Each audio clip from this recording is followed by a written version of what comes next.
Rain poured down in silver streaks as Elena stood outside the bar, clutching her phone with trembling hands. Ryan was late again. She told herself she wouldn't wait anymore, that this time she'd walk away, but love, or what was left of it, still chained her. When his black car finally pulled up, she felt her stomach twist. He stepped out, jaw tight, eyes dark with the same anger she'd seen too many times. "You're dressed like that for who?" he hissed, grabbing her wrist. "Ryan, please, not here." His slap came before she finished. The sound cracked louder than the thunder above. Elena stumbled back, tears burning her eyes. Inside the bar, Dante Moretti was watching from his corner booth, swirling a glass of whiskey. The mafia boss of New York's underworld, cold, untouchable, wasn't the type to interfere in other people's business. But something in that woman's eyes, fear mixed with hopeless defiance, hit him harder than he expected. He rose from his seat. By the time he stepped outside, Ryan was dragging Elena toward the car. "Let her go," Dante's deep voice cut through the rain. Ryan froze, turning slowly. "And who the hell are you?" Dante's men appeared behind him, dark suits, silent eyes. The tension in the air thickened. "I said," Dante repeated, his tone low, lethal. "Let her go." Ryan laughed nervously, releasing Elena's arm. "She's my girlfriend. You got no idea what?" "I saw enough." Dante stepped closer, eyes burning like coals. "Touch her again, and you're dead." For the first time in her life, Elena saw a man stand up for her, and mean it. Ryan muttered a curse, shoved his hands into his pockets, and backed off under the weight of Dante's stare. Elena's voice shook. "You shouldn't have." Dante looked at her once more, rain glistening on his black coat. "Go home, Bella. But remember my words." As his car drove off, she stood there trembling, not just from fear but from something new. For the first time in years, someone had drawn a line for her. And the man who did was the most dangerous one of all. Elena barely slept that night. Every time she closed her eyes, she saw Ryan's furious face, and the stranger's cold, commanding one. Dante Moretti. The name alone carried power. She'd heard it whispered before, owner of half the city's nightlife, and rumored to control the rest from the shadows. But why had he helped her? By morning, her phone wouldn't stop buzzing. "Ryan, we need to talk." "Ryan, you embarrassed me last night. You'll regret it." Her hands shook as she blocked his number. Then she packed a small bag just in case and went to work, praying he wouldn't find her there. Across town, Dante sat in his office overlooking the city skyline. He should have forgotten her by now. He'd seen women hurt before, he'd buried the weak parts of himself long ago. But something about her eyes stayed with him. They reminded him of his sister, Isabella, years ago, before her boyfriend's violence ended her life. "Boss," his right-hand man Marco said, stepping in. "The guy from last night, Ryan Miller. Small-time hustler, dirty connections. Want us to take care of him?" Dante's jaw flexed. "Not yet. I gave him a warning. Let's see if he's smart enough to obey." But even as he said it, he wasn't convinced. That evening, Elena closed up the small bookstore where she worked. The streets were quiet, the kind of quiet that made her heart race. Then she saw him, Ryan, leaning against his car across the street. Her breath caught. Before she could turn, another car pulled up behind him. Black, sleek, expensive. Dante stepped out, his presence swallowing the night. Ryan straightened, startled. "What are you?" "I told you once," Dante said, voice low but razor-sharp. "You don't get a second warning." Ryan's bravado vanished. He muttered something and stumbled into his car, tires screeching as he sped off. Elena stared at Dante, speechless. Why are you doing this?" He met her gaze, unreadable. "Because I don't like seeing someone destroy what they can't control." And before she could ask what that meant, he was gone, leaving only his words, echoing in her heart like a promise and a warning all at once. 3 days passed. Elena told herself she'd never see him again, that whatever happened outside that bookstore was a strange, dangerous fluke. She focused on work, tried to smile, even started looking for a new apartment far from the city center. But peace never lasted long in her world. That evening, as she climbed the narrow stairs to her apartment, she froze. Her door was open. Inside, chaos. Broken glass, drawers overturned, photos torn. Her heart slammed against her ribs. Ryan's cologne lingered in the air. And scrawled across her mirror in red marker. "You think he can protect you?" Her hands shook so hard she dropped her phone. When she finally called the police, they promised to look into it. But she knew better. No one ever looked hard enough. That's when the knock came. 3 slow, heavy taps. She turned, terrified, and saw him. Dante Moretti. Tall, dark suit, eyes like storm clouds. You shouldn't be alone here, he said quietly. How do you even know where I live? She whispered.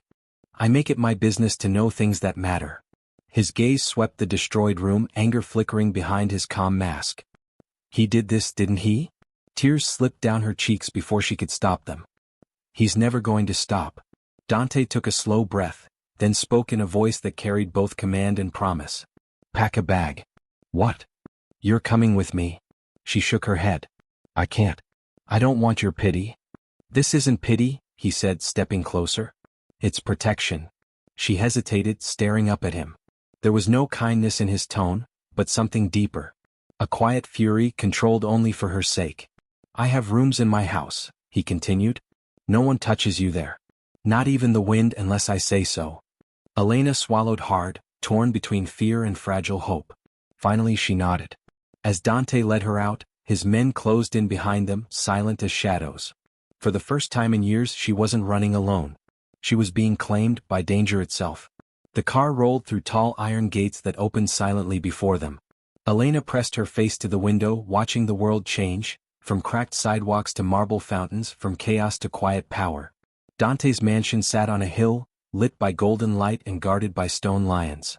It looked like a place untouched by pain, yet somehow, it felt heavier than any place she'd ever been. Inside, the air smelled of leather, smoke and something sharp, like danger dressed in luxury. Follow me, Dante said, his voice echoing softly through the grand hallway. She followed, every step cautious, her shoes clicking against polished marble.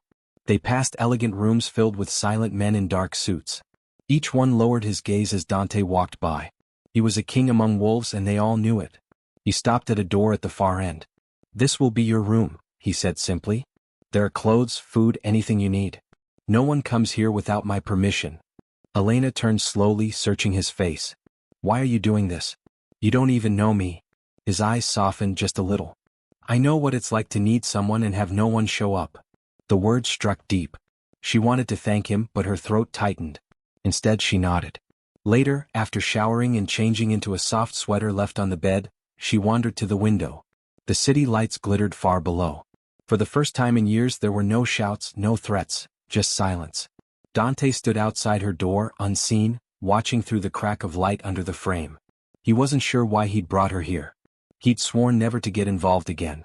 But when he saw her trembling in that ruined apartment, something inside him snapped.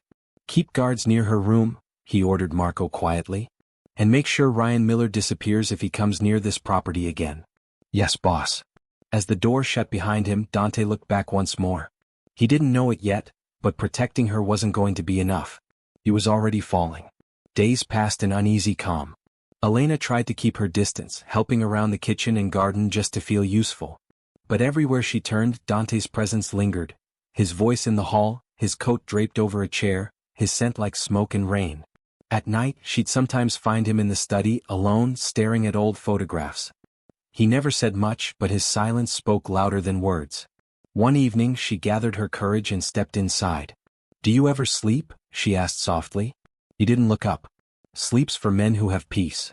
She hesitated, then noticed a picture on the desk. A young girl, smiling, her arm around a man who looked like a younger Dante. Your sister? She guessed. His jaw tightened. Was. She bit her lip, realizing she'd touched a wound too deep to see. I'm sorry. He set the photo face down. Her name was Isabella. She loved a man who swore he'd never hurt her. You can guess the rest. Elena's throat closed. She didn't need to guess. She knew. Her voice trembled. Ryan used to say the same things. He'd hurt me, then cry, then promise it would never happen again. I kept believing him.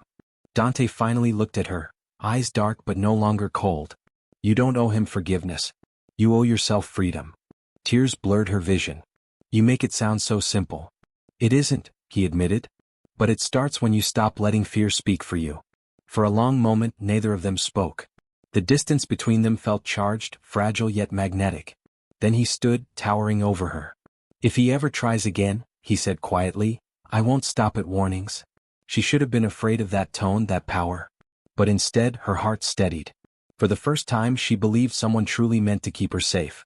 When he turned away, she whispered, Thank you, Dante. He paused at the door, his back to her. Don't thank me yet, Bella. I don't save people. I just make sure they're never hurt again. And somehow that sounded exactly like salvation.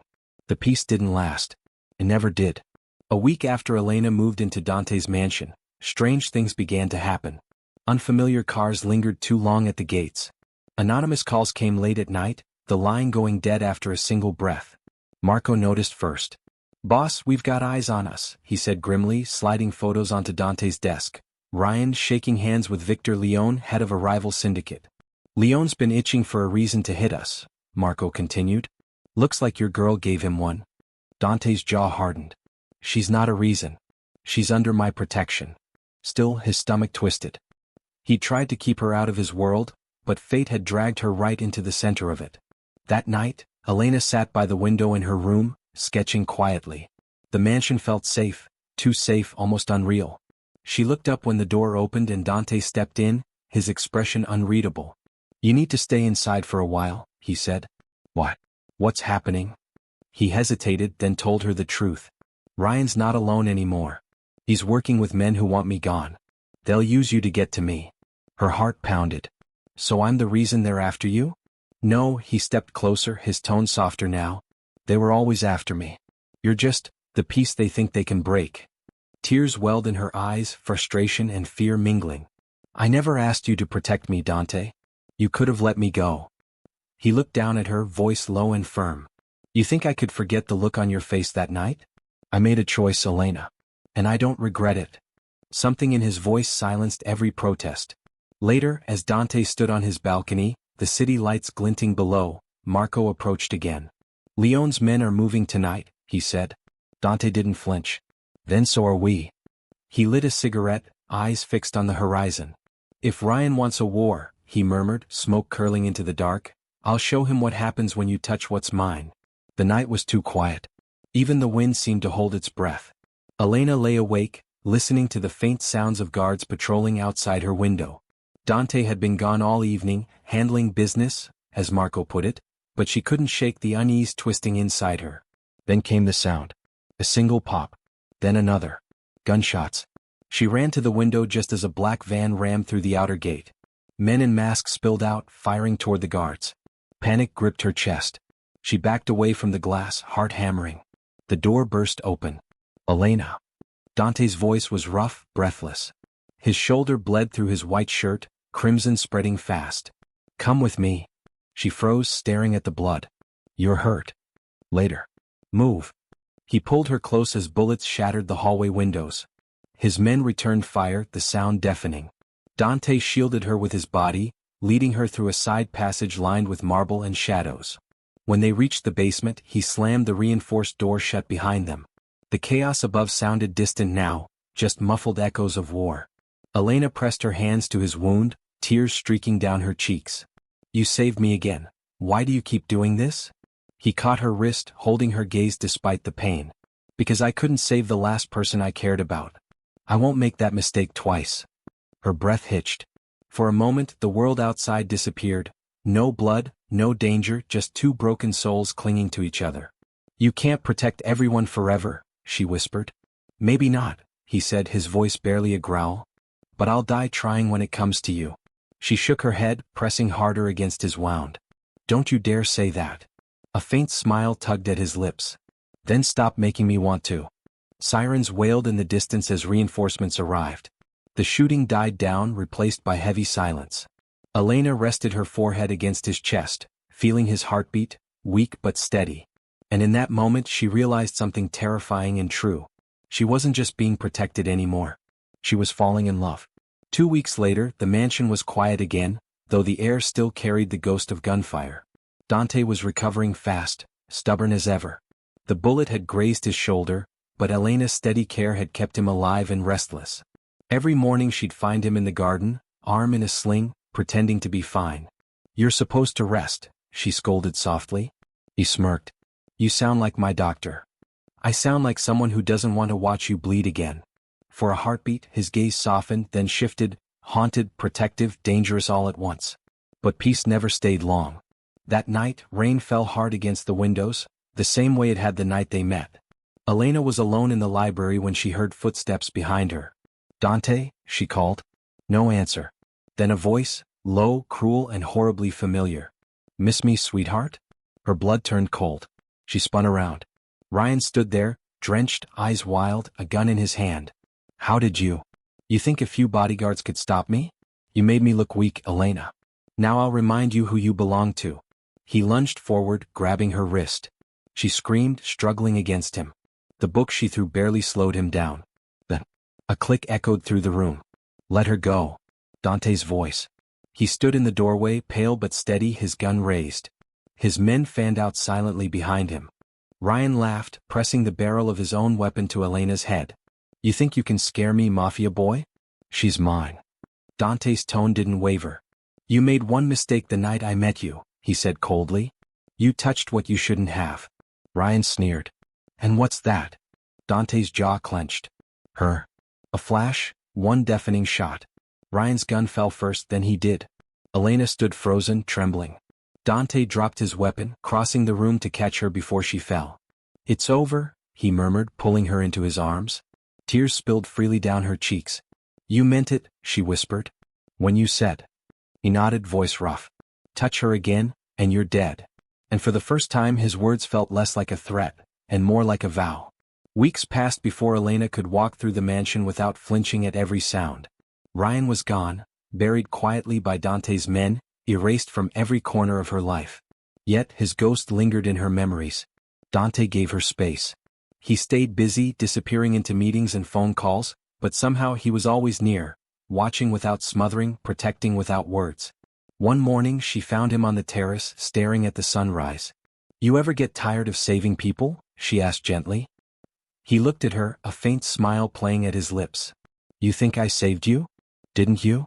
He shook his head. "No, Bella. You survived long before I showed up.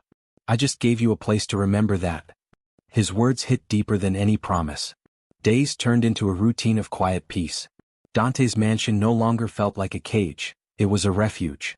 With his help, Elena started sketching bakery designs again, chasing the dream she'd once buried under fear.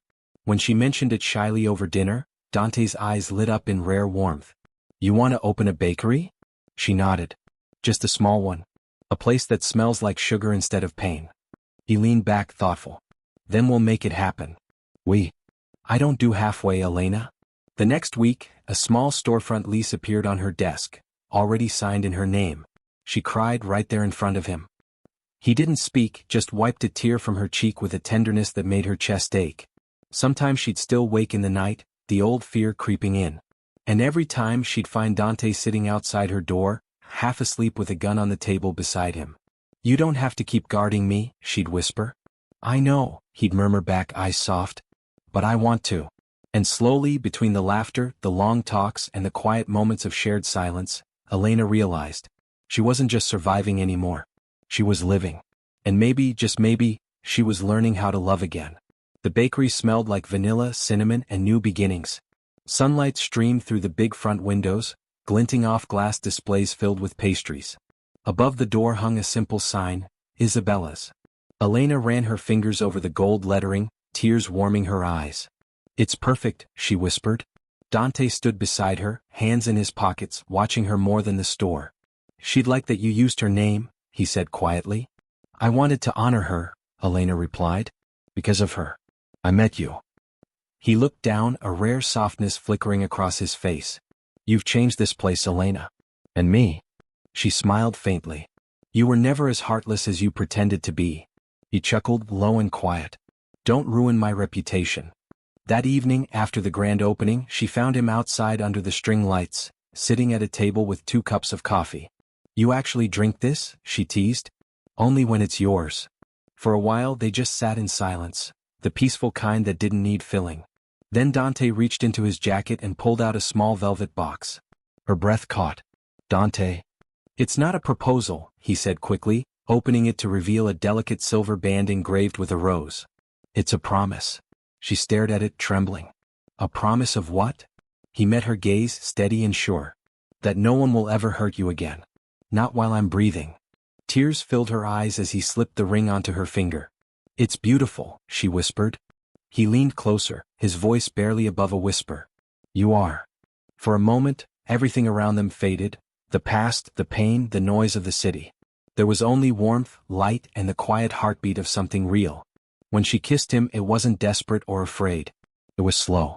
Certain. The kind of kiss that healed instead of burned. As the lights dimmed and laughter echoed from inside the bakery, Dante wrapped his arm around her waist. "You're safe now," he murmured. Elena smiled against his chest. "No," she whispered. "I'm finally free." And this time it was true.